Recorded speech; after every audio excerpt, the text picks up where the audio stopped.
me convient aujourd'hui de rappeler à mes frères bien-aimés, pourquoi nous ne sommes pas une dénomination. Il s'avère très important pour nous de le savoir, car nous ne voulons pas tomber dans un système qui ne peut se relever. Que Dieu vous bénisse. Nous allons nous lever pour lire la parole de Dieu. Aujourd'hui, nous lirons dans Jérémie chapitre 2.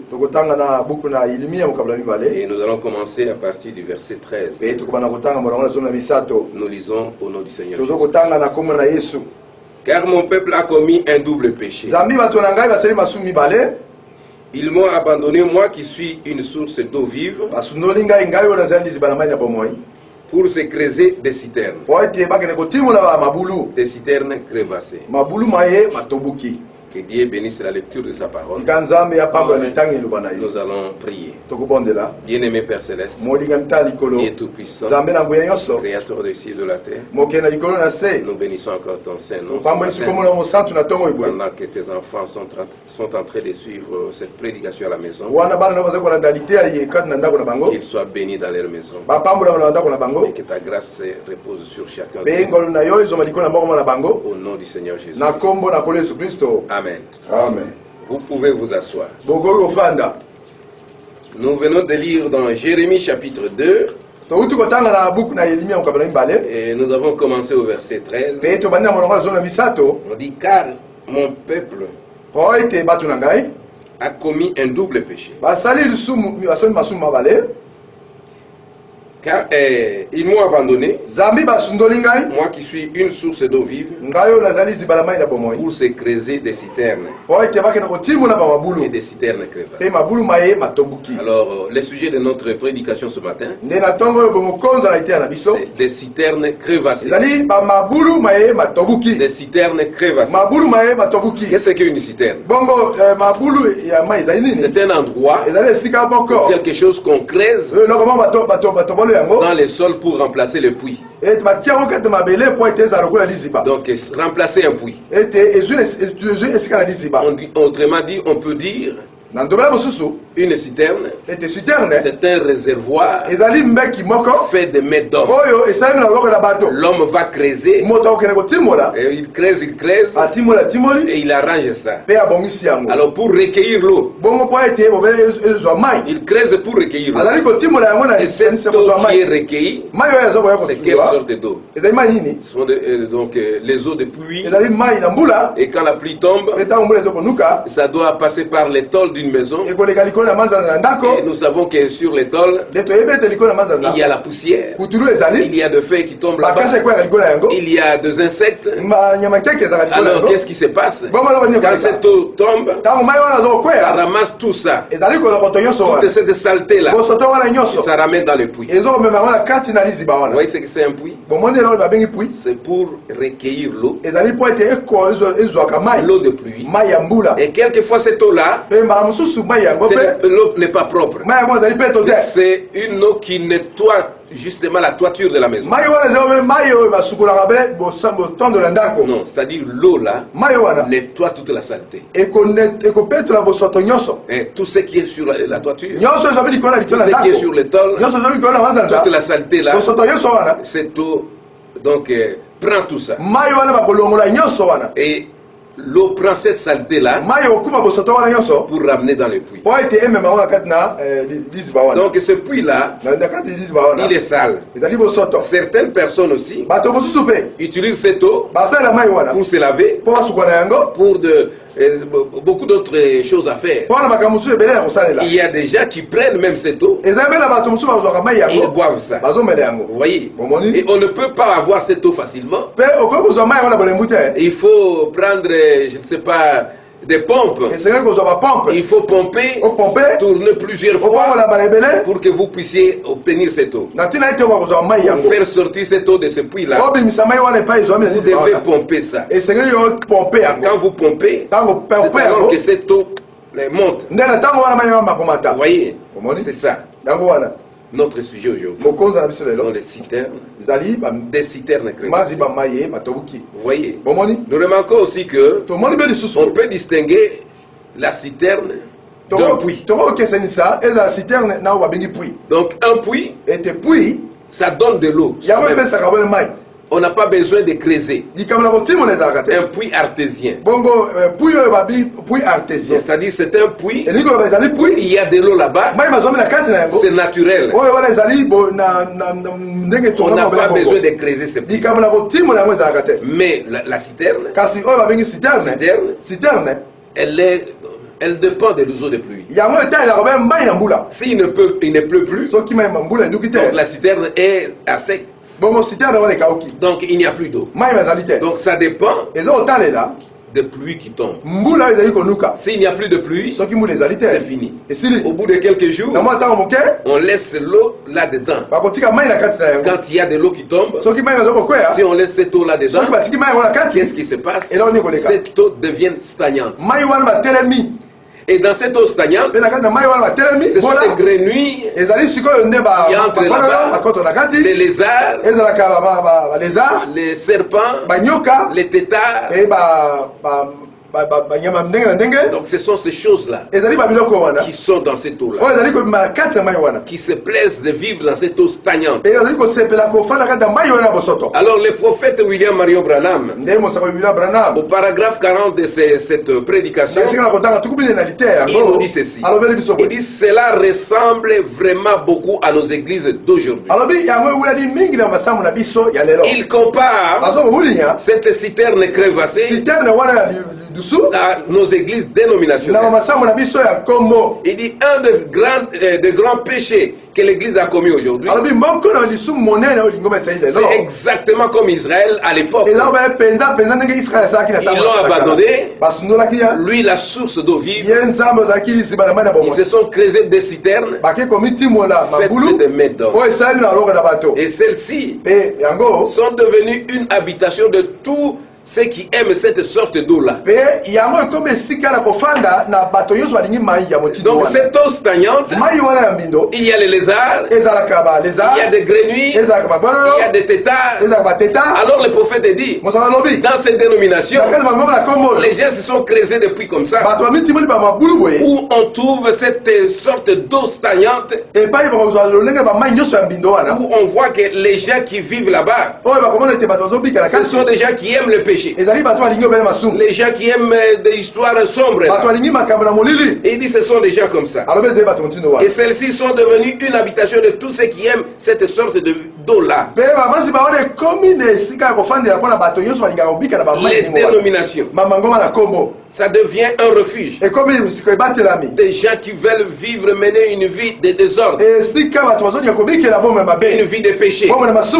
Ils se retrouvent là, ils sont d'accord. Les têtards, les grenouilles, les lézards, toutes sortes de germes malpropres, ils vivent. Ils vivent dans cette eau-là. Vous voyez? Parce que c'est un réservoir fait de mètres d'hommes. Les dénominations, ce sont des réservoirs faits de mètres d'hommes. Les dénominations, ce sont les hommes qui ont organisé des choses comme ça. Ils appellent des gens, venez ici chez nous, vous deviendrez ceci, on va vous élever à tel poste, vous serez un grand personnage dans notre église. Vous voyez, ces choses-là habitent dans ces réservoirs. Ces réservoirs. Exemple parfait de nos dénominations d'aujourd'hui. Alors le prophète dit, au paragraphe 41, maintenant vous dites, frère Branham, pourquoi attaquez-vous si vivement ces gens-là? On devrait attaquer ça. Il faut attaquer ça. Fouiller la chose. Parce qu'elle va faire venir. Pardon, elle va finir par former la marque de la bête. La dénomination. Les dénominations finiront par former la marque de la bête. C'est pourquoi les enfants de Dieu doivent sortir de tout ce qui est dénomination. Vous voyez, la dénomination conduira tout droit à cela. C'est en voie d'en arriver là. Maintenant, une contrainte par un pouvoir. Amen. Amen. Bientôt, c'est pourquoi quand nous parlons de coronavirus, nous devons savoir que Dieu a envoyé ça. Il a laissé ce fléau pour nous contraindre à rester fidèles à sa parole et de quitter ces dénominations. Et ces dénominations, bientôt, ça sera la marque de la bête. Après tout ce que nous voyons, on aboutira. Coronavirus ne s'arrête pas là-bas. Et après coronavirus, on arrivera à ceci. Nous arriverons à cette marque de la bête. Vous voyez, il y aura seulement deux catégories de gens sur la terre. Ceux qui ont les sons de Dieu et ceux qui auront la marque de la bête. C'est deux catégories seulement. Seulement deux catégories. Alors vous devrez avoir l'un ou l'autre. Ou bien vous avez la marque de la bête. Ou bien vous avez les sons de Dieu. On ne peut pas faire autrement. Vous n'allez pas échapper. Vous devez avoir l'un de deux. L'une de ces deux. Donc je compare cela à ces citernes sales souillées. Il est la source de la vie. Il est l'eau. L'eau de vie. L'eau vive. Amen. Jésus-Christ. C'est lui qui est l'eau vive. Alors il dit, les hommes l'abandonnent pour se creuser des citernes qui ne peuvent recueillir que la saleté. On laisse la parole de Dieu. On veut s'attacher aux dénominations. Il n'y a que la saleté là-dedans. Vous voyez, c'est la seule chose qu'elles peuvent recueillir. On fait que recueillir toute personne. On ne fait pas exception. Que vous soyez dans les péchés, et il faut seulement avoir l'argent pour être membre là-bas. Vous voyez. Et c'est ce que fait le système dénominationnel. Il requiert tout ce qui se présente et qui veut adhérer. Ils sont prêts à l'accepter. Pourvu qu'il ait de l'argent ou qu'il s'habille d'une certaine manière. Peu importe qui ils sont, d'où ils viennent, ils acceptent quand même. Vous voyez, ce système comparé à ces systèmes dénominationnels, comparé à des citernes qui ne détiennent pas l'eau. Ce système des citernes est un exemple parfait de la dénomination. Un homme qui est sage devrait ouvrir l'œil et ne jamais entrer là-dedans. Ne jamais entrer dans une dénomination. Car Dieu a prouvé tout au long des âges qu'il est contre cette chose. Il n'a jamais œuvré avec. Chaque fois qu'un homme arrivait à un message, chaque fois qu'un homme arrivait avec un message, quand l'homme arrive avec un message, ou les messagers qui ont amené les messages, après leur mort, on a formé des dénominations. On a établi des dénominations. Vous voyez, tous les autres, dès qu'ils établissent l'organisation, Dieu mettait la chose au rencard. Il ne l'a jamais visité par un réveil. Le réveil, c'est ce qui fait la force de l'église. Les réveils, ce n'est pas s'agiter. Les réveils, c'est la présence du Saint-Esprit dans l'église. Si le Saint-Esprit n'est pas dans l'église, il n'y a pas de réveil. Tout ce qu'on peut faire, ce sont des sentiments, des sensations. Et comment on peut avoir le Saint-Esprit? Si on n'est pas dans la vraie parole, le Saint-Esprit vient avec avec la vraie parole. Si on enseigne les faussetés, le Saint-Esprit ne viendra pas. Vous voyez, tant qu'Israël restait avec cette source-là, donc cette source d'eau vive, Jésus-Christ, chaque fois qu'il restait avec nous, tout allait bien pour eux. Mais quand ils se sont mis à creuser des citernes, chercher à s'organiser, des systèmes faits de main d'homme, alors Dieu les a plantés là. Vous voyez, il les fera aussi pour nous. La même chose. Et ils l'ont abandonné. La source d'eau vive, c'était ça que Dieu leur reprochait.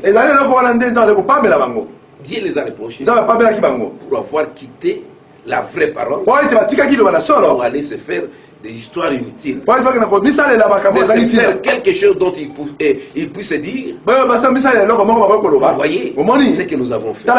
Dieu ne veut pas ça. Dieu veut que vous soyez tous tout abandonnés à lui. Vous ne devez pas dépendre de vous-même. C'est comme ça que nous voyons dans les déserts. Quand Moïse est sorti, Dieu par sa grâce, il leur avait donné un prophète. Il leur avait donné aussi une colonne de feu qui les précédait. Et il avait confirmé ça. C'était une confirmation. Vous voyez, la grâce leur avait fourni toutes ces choses. Mais Israël, ils ont refusé la grâce pour prendre la loi. C'est précisément ce que les gens font aujourd'hui. Ils refusent de prendre la parole pour prendre un système dénominationnel. Parce que là-dedans, ils peuvent faire ce qu'ils veulent et s'en tirer. Ils sont là. C'est le péché. Si quelqu'un veut fumer, il fume. Si quelqu'un veut boire, il boit. Si quelqu'un veut prendre la femme d'autrui, il peut la prendre. S'il veut avoir plusieurs femmes, il va la prendre. Donc vous voyez ça, c'est dans cette eau stagnante les gens pareils vivent. Les prophètes comparent ça avec ces citernes-là qui logent tous ces insectes-là. Vous voyez, il dit que vous ne pouvez pas faire ça. Vous ne pouvez pas faire ça. Restez avec Christ. Vous devez faire une coupure claire et nette pour pouvoir être en Christ. Abandonner le puits artésien pour une citerne. Abandonner le puits artésien pour une citerne,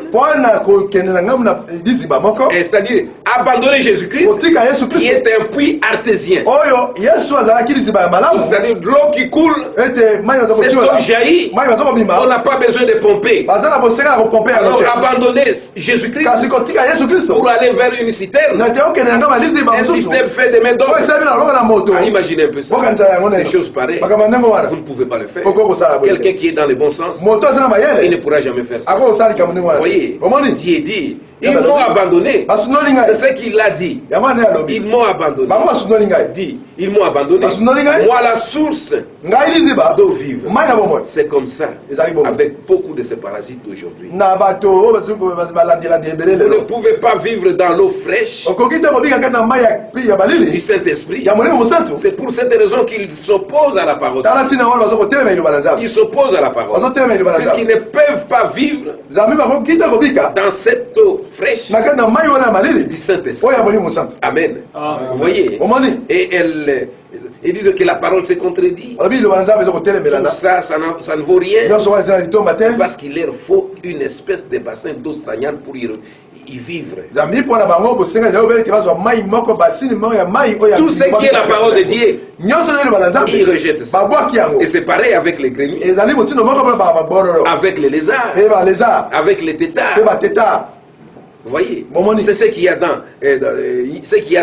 les gens, pour vivre, il faut qu'ils se retrouvent dans un marais. Amen. Quand ils veulent vivre, ils doivent être dans ce marais-là. Là où il y a de l'eau stagne, avec toute cette saleté-là, avec toute cette boue-là. Ils sont dans la boue et ils se plaisent avec ça. Oh, vous voyez, ce n'est pas correct. Et ce n'est pas correct. On ne peut pas changer l'animal tant qu'on n'a pas changé sa nature. Il faut d'abord changer la nature pour que tout puisse bien marcher. Vous voyez, les dénominations produisent des bassins d'eau stagnante où les hommes peuvent vivre avec des femmes et ces femmes peuvent faire n'importe quoi, se couper les cheveux, porter des shorts et tout le reste et se dire chrétien. Oh, non. Mais une véritable source. Alléluia. Une véritable source de la puissance de Dieu. Ça ne pourra jamais demeurer là. Vous voyez, parce qu'elle va pousser tout cela dehors. Tout ce qui est saleté, ça ne peut pas rester là. C'est eau qui jaillit, une eau de la source, ça jaillit. On n'a pas besoin de pomper. Quand ça jaillit, ça repousse tout ce qui est saleté. La saleté ne peut pas rester là-bas. Il dit, je suis la source d'eau vive. Et ils m'ont abandonné pour se creuser des citernes. Vous savez, prenez ces vieilles citernes, tournez, tournez, tournez, tournez, pour avoir de l'eau. Mais, il dit, mais une source d'eau vive, elle va donner gratuitement sans pomper. Sans pomper. Vous voyez, ça va sortir sans pomper. C'est une eau qui doit être vraiment claire. Vous voyez, au 84, le prophète dit, quand Israël s'en éloignait, c'est là qu'ils avaient des ennuis. Chaque fois qu'ils s'en sont éloignés, ils ont eu des ennuis. C'est pareil pour nous. Quand le réveil n'est plus à contact avec cela, c'est fini. C'est la mort. Donc nous devons garder le réveil en nous. Le réveil doit rester toujours en nous. Oui. Qu'est-ce que les enfants d'Israël ont fait? Qu'est-ce qu'il a fait avec les enfants d'Israël? Il leur a fourni la colonne de feu. Et tout comme confirmation, il y a toujours des ennuis qui se présentent. Quand il y a une confirmation, il confirme la parole, il montre comment il agit. Il y a toujours des ennuis qui se présentent. Alléluia. Les enfants d'Israël sont sortis. Il a confirmé Moïse. Ils ont traversé la mer Rouge. Les ennuis sont arrivés de l'autre côté, il n'y a pas d'eau. Alléluia. Ils avaient besoin d'eau, mais ils ne pouvaient pas avoir d'eau. Pourquoi? Des ennuis toujours. Quand Dieu confirme sa parole, les ennuis viennent toujours. Alors vous devez faire attention. Quand vous regardez cela, vous allez très loin. Dans les déserts, ils ont vu qu'ils ne pouvaient pas compter sur les réservoirs. Amen. Tout ce qu'ils avaient apporté, l'eau qu'ils avaient apporté, dans des gourdes, dans des bidons, arrivé au désert, tout était terminé. Tout était à sec. Dans les déserts, on ne pouvait pas trouver de l'eau. On ne pouvait pas trouver de l'eau. Mais ils pensaient qu'ils pouvaient rencontrer de l'eau là-bas, de l'eau stagnante. Mais ils ont parcouru partout. Ils n'ont pas vu ça. Mais cette source d'eau vive est sortie au désert. Alléluia. Au désert, là où il n'y avait pas d'eau. Oh, sur ces rocs, ces rochers-là, il a dit frapper et l'eau sortira. Quand on a frappé, l'eau est sortie. Cette eau vive qui ne pouvait pas venir d'un puits, qui ne pouvait pas venir des citernes, et ils ont bu. Ils ont bu ça. Et quelque part après, dans ces rochers, au milieu du désert, vous voyez, Dieu fait ce genre de choses. à l'endroit le plus invraisemblable, de la façon la plus inhabituelle. Ça s'est toujours passé comme ça. C'est comme ça que Dieu agit. Ils ont frappé le rocher et le rocher a donné abondamment d'eau. Vous voyez, Dieu a tant aimé le monde, il a donné son fils unique, avec quiconque croit en lui ne périsse point, mais qu'il ait la vie éternelle. Dieu a frappé ce rocher au calvaire. Notre jugement est tombé sur lui, afin que lui vienne l'esprit de vie qui allait vous donner, à vous et à moi, la vie éternelle. Ça n'est une parole parfaite là dans les déserts. Toi tu regardes à ce que tu es. Arrête de regarder ce que tu es. Regarde à ce qu'il est lui. Amen. Amen. Au moins je ne peux pas arriver à ça. Bon, vous voyez, je fume encore la cigarette. Il faut que je laisse la cigarette. Comme ça je peux croire en Dieu. Ne te débarrasse pas. Tu essayes de devenir bon pour ensuite venir à lui. Il n'est pas du tout venu sauver les hommes bons. Il est venu sauver des hommes mauvais qui savaient qu'ils étaient mauvais. Oh mon frère, ce matin, ne dites pas je vais d'abord laisser mes péchés pour croire en Jésus. Vous avez tout intérêt de croire en Jésus avec tout ce que vous avez. Vous avez, venez avec ça. C'est lui qui va vous débarrasser de ça. Si vous ne pouvez pas faire ça, ça sera difficile. Oh, c'est terrible. Vous voyez, c'était source d'eau vive. Vous devez venir à cette source. Vous devez rendre compte que vous ne pouvez rien faire. Vous ne pouvez rien faire. C'est lui qui peut faire. Vous voyez, cette source d'eau. Même au désert, quand Agar était chassé par Abraham, il partait avec son fils Ismaël. Ils sont arrivés quelque part. Oh, il n'y avait plus d'eau. Tout ce qu'ils avaient porté comme réserve était de mais cette eau vive qui jaillit toujours. Quand Agar s'est éloigné de son fils, Agar s'est éloigné de son fils, il dit mais je ne veux pas voir mon fils mourir. Alors maintenant quand il s'est éloigné, Dieu lui dit non, il y a de l'eau là-bas. Il y avait de l'eau. Dieu a pourvu cette eau là pour Agar ces jours-là. Donc il était le rocher. Dieu l'a frappé pour nous. Il a donné de l'eau pure, propre en abondance. Il le fait encore aujourd'hui. Pour tous ceux qui acceptent c'est sa grâce. Bien sûr. C'est sa grâce pour son peuple. Nous qui sommes son peuple. Alléluia. Nous devons accepter cette grâce. Il y a là quelque chose de semblable. De semblable aux gens d'aujourd'hui. Ils sont prêts à prendre ce qu'ils peuvent obtenir. Ils sont prêts à prendre tout ce qu'ils peuvent obtenir. Mais ils ne veulent pas rendre aucun service en retour. Israël était prêt à boire au rocher. Mais il ne voulait pas rendre à Dieu les services qui lui étaient dus. Donc c'est ce que les gens sont. Ils veulent toujours que Dieu fasse quelque chose. Mais quand Dieu demande quelque chose, ils ne veulent pas le faire.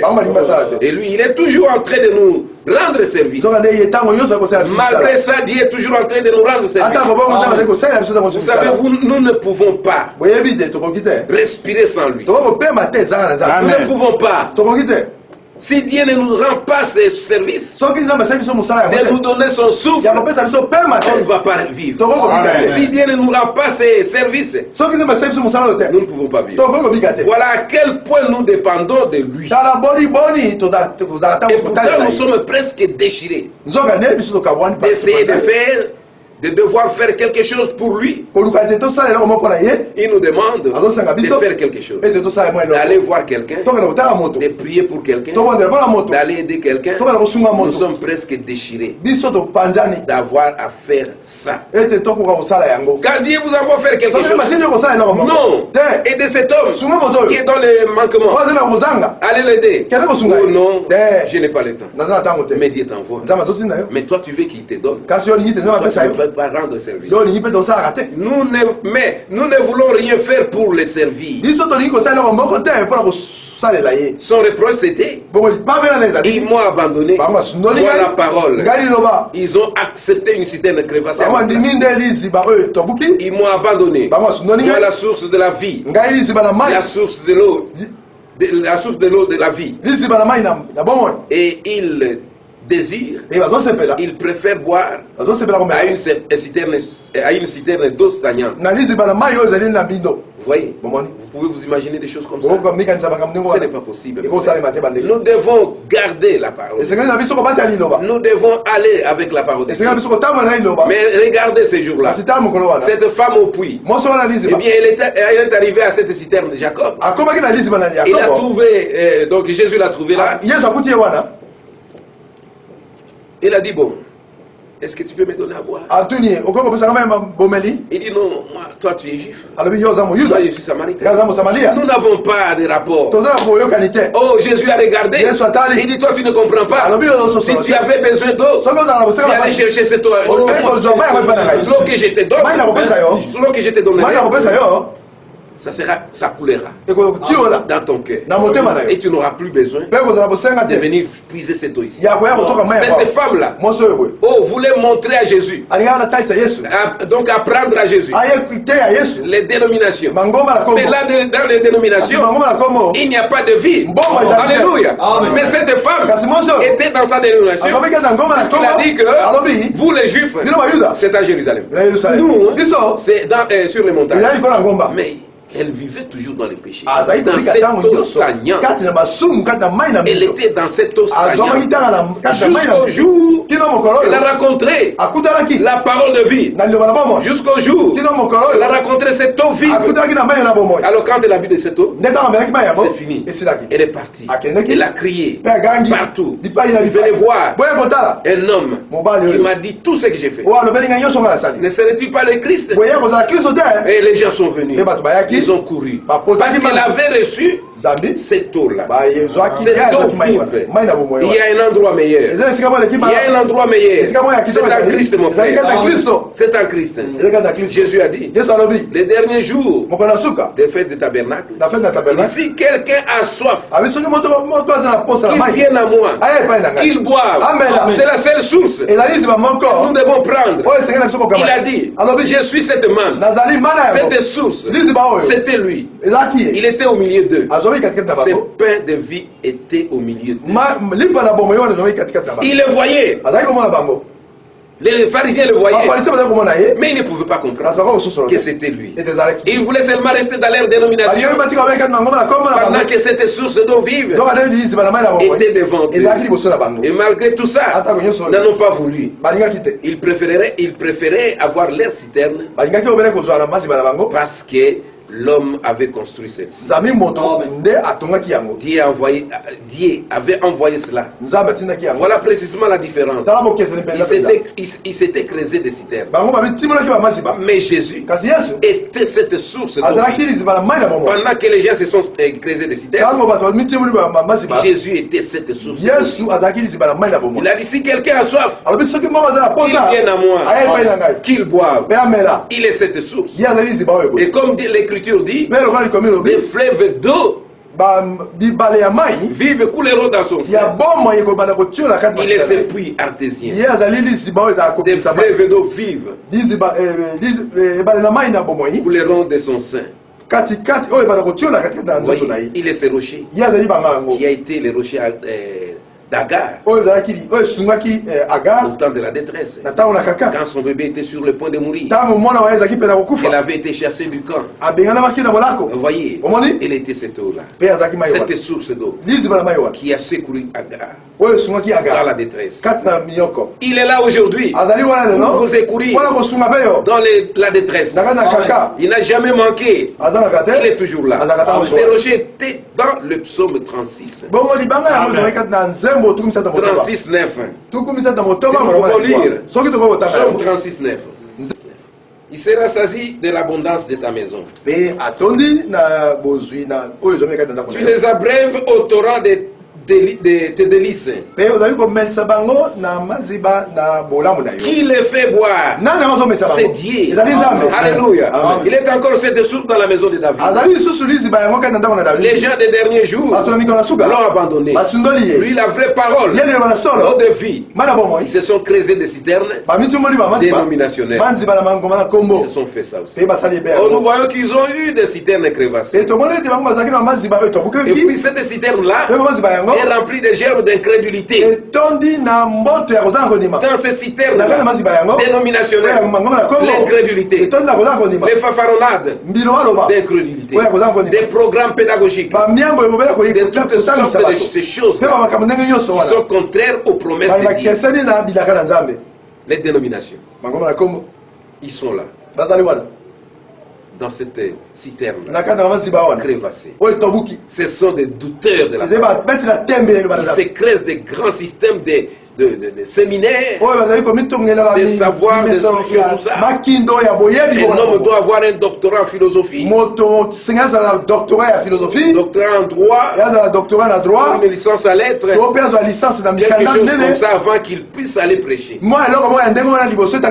Des citernes crévassées. Ce sont des citernes crévassées qui sont remplies de tous les insectes infects. Tout ce qui n'est pas bien. Quand les gens veulent avoir de la joie aujourd'hui, qu'est-ce qu'ils font? Les gens, au lieu d'accepter la joie éternelle, ils se tournent vers le péché pour y trouver de la joie. Quelqu'un veut avoir la joie aujourd'hui. Il dit maintenant, j'ai un peu de soucis. Je vais enlever les soucis. Il va dans un bar, il prend de la boisson, il prend une femme, il s'amuse là-bas. Oh, pitié! Et tous ces gens-là disent que ce sont des chrétiens. Ils vont dans leurs églises. Non, la joie, la vraie joie, c'est en Jésus-Christ. Les gens qui vont à l'église et qui se disent être des serviteurs de Christ, ils mènent encore cette vie-là, cette vie de suivre, de prendre même des croyantes, des croyantes dans l'église. Les fidèles de l'église, ils prennent ces femmes-là comme leurs femmes. Oh, c'est impossible. Un enfant de Dieu ne peut pas faire ça. C'est lui qui a bu de cette eau-là. Oh, ne pourra jamais avoir soif de ça. Les péchés, c'est parti. Il ne pourra pas avoir soif de ça. Alors que Jésus a dit, je suis celui qui leur suffit. La raison pour laquelle ils se tournent vers ces choses, c'est parce qu'ils ne veulent pas boire à cette source. Ils l'ont rejeté. Ils ne veulent pas y boire. Vous voyez, ils adhèrent à une espèce de système fait de médom. Une espèce de citerne remplie de toutes sortes de choses stagnantes.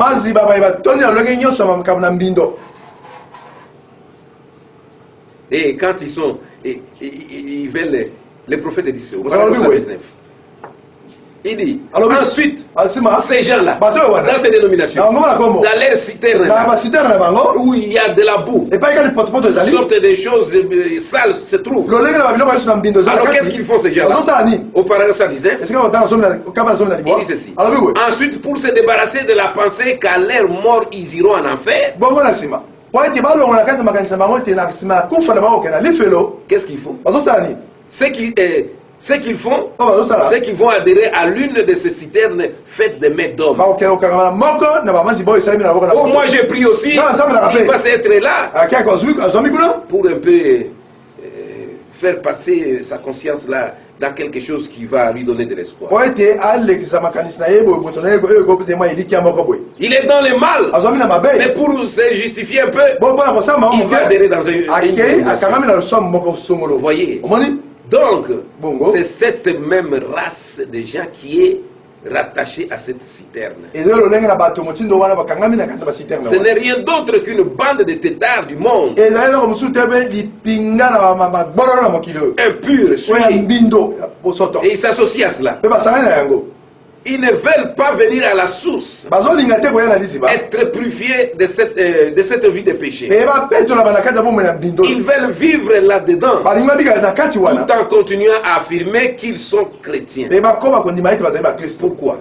Ils se sont détournés de lui, la véritable source de la joie, la véritable source de la vie, d'une vie et d'une satisfaction parfaite.